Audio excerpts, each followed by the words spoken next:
Let's turn now to Yusuf Alabarda. He's a columnist for Turkiye newspaper, an international security expert, and he joins me from Ankara. Yusuf, as you know, a significant portion of the world's food supply is at risk. A lot is at stake here. Turkey certainly tried to remove some of the obstacles in the way. That did not happen. What is going to happen if this crisis keeps dragging on? If this crisis keeps going on, that will be a huge problem for especially Egypt, Sudan, Nigeria, Chad, and many African countries. Because the grain which is being produced by the Ukraine, almost feeding 400 million people, especially in Africa region. For that reason, it is very important not only for Ukraine, but also Africa, but also at the same time for the European Union. Why? Because the food crisis gets heavier, then it will trigger without no doubt the migration toward Europe. For that reason, the efforts of Turkey in order to get out the grain by way of straits to the international food markets is very important issue.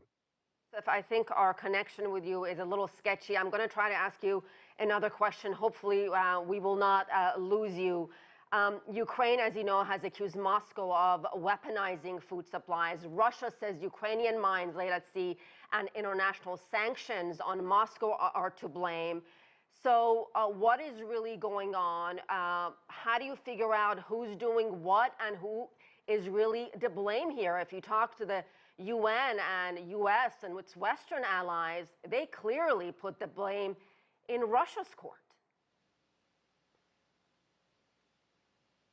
Yeah, without no doubt that we can say that Ukraine has using mines in order to protect its port. The Ukraine is hated by Russia, so the solemn right of the Ukraine, and that is a huge obstacle in order to get out the grain. The second issue, without no doubt that Russia is trying to use that issue as a weapon, no doubt about that. How to solve this issue is to create a mechanism and to observe the safe corridor in order to get the grain out of Ukraine. For that reason, United Nations Food Program, some European countries, Ukraine and Russia, should be monitoring the situation inside the ports. Hey, but Yusuf, here's the main question. Would we be where we are today with our global food crisis, with this problem really deepening, if Russia had not attacked Ukraine back in February? Yeah, without no doubt, if Russia did not attack to Ukraine, there would not be a food crisis in that level. Let's do not forget that the food crises are stemming from 3C, the COVID-19, the conflict inside Ukraine, and no doubt about the climate change. When you read about the reports, the climate change also affecting the food shortages, especially inside India and in some other areas. For that reason, the invasion of Ukraine, without no doubt, is giving a huge contribution to the food crisis that we are experiencing now. Yusuf, finally, Turkey has really tried to play the role of a mediator, but are you surprised, first of all, that it hasn't really been able to make much progress in ending this war? And also, should other countries perhaps, and who would be a good, another country, another viable option to step in and try to not just end this grain issue and the food crisis, but to end this conflict altogether?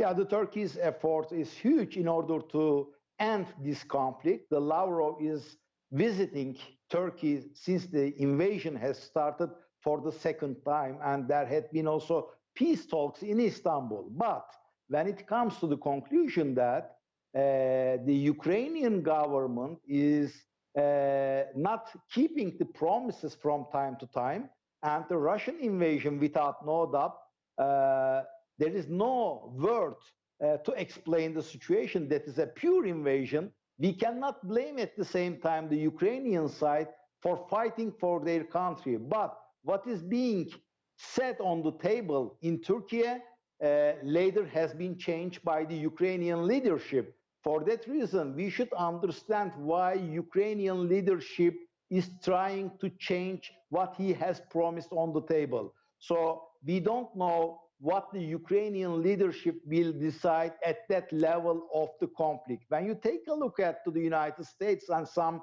European country leaders such as Macron, Ukrainians should compromise for giving some lands to the Russian parts. But I don't know if they will accept it or not. And Turkey couldn't solve the problem as an arbitrator for that level.